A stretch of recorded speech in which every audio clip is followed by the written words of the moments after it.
So it's officially confirmed.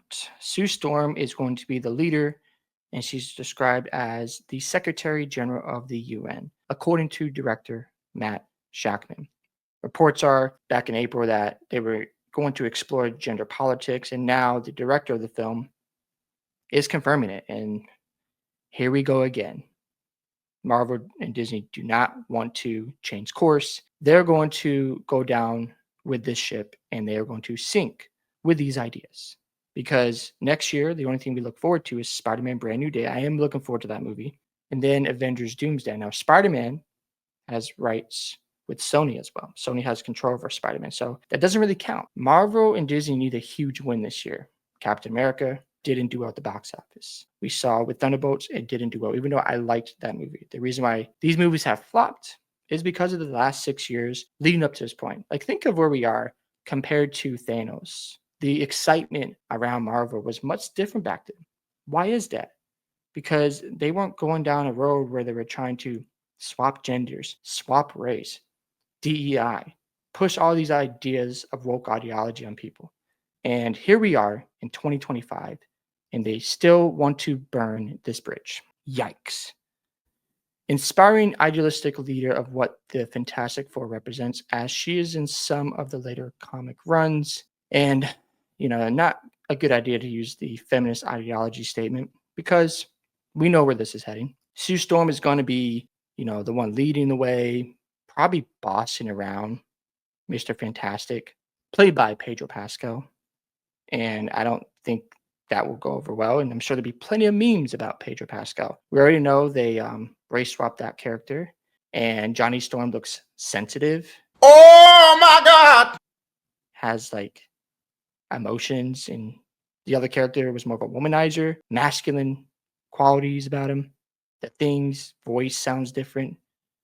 And yeah, I'm just not impressed. Now, I like the casting of Vanessa Kirby as Sue Storm, but how she's being portrayed as Sue Storm is just not good at all, in my opinion. They want to touch on these things, and if they think it's going to play out really well, they're in for a rude awakening. Now, I want this film to be good. I will be seeing it, and I hope I'm surprised. Do I expect it to be good? No, I don't. Silver Surfer, Julia Garner playing the character, speaking to Entertainment Weekly, Garner shared that she was surprised she was cast as a sex swapped Silver Surfer. Come on, man. She was surprised because she knows how it's supposed to work because she knew the character was male.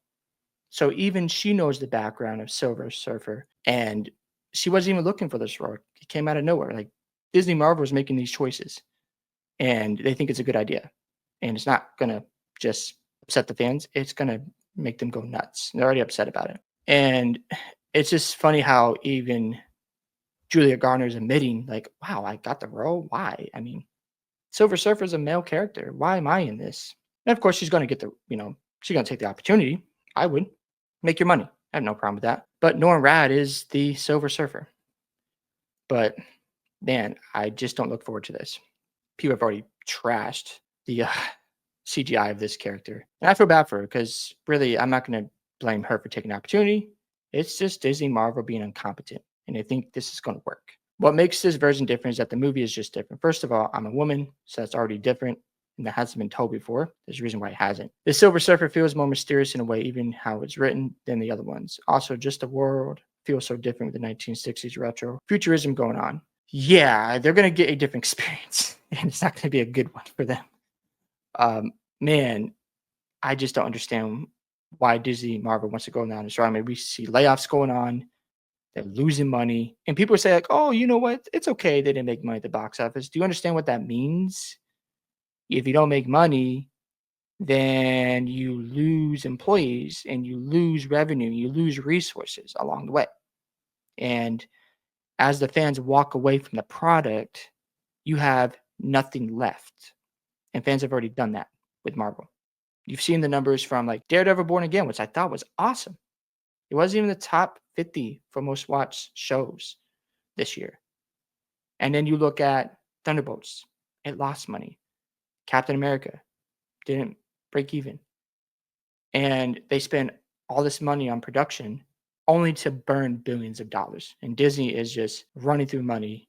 And I don't know if they have like some type of contract. I don't know if they're trying to please a specific fan base and they have this type of agreement in place. But eventually, you got to wonder, are they going to have enough of this? Is there going to ever be a time where Disney says, you know what, we like to make some money again? And I'm hoping, please, with Avengers Doomsday, the Russo brothers can save the day. Obviously, that's a huge task. Robert Downey Jr. will be back, but this is just not a good sign. I mean, it spells woke all over this film, all over the place. I'm just not a fan of that. Where I see it, of course, because it's Marvel, but the excitement's just not there anymore. People just don't care as much. I do believe some of it is Marvel fatigue and superhero fatigue in general. That's why I think after Endgame, they should have given themselves a break for at least 5 years and didn't start to build something back up. You look at the money, you keep going, but you don't listen to your fans. You just start blaming them and not listening and thinking everything will be okay. We'll just keep going down this rabbit hole. We're about to find out what's going to happen, but yikes, this doesn't look good. Hope you guys enjoyed this video today. I'd love to hear your thoughts about what the Fantastic Four director just confirmed about Sue Storm being the leader of the team. Are you excited about the movie? Are you worried? And don't forget to like and subscribe to the channel. Make sure you guys also share the video, and I'll see y'all in the next one.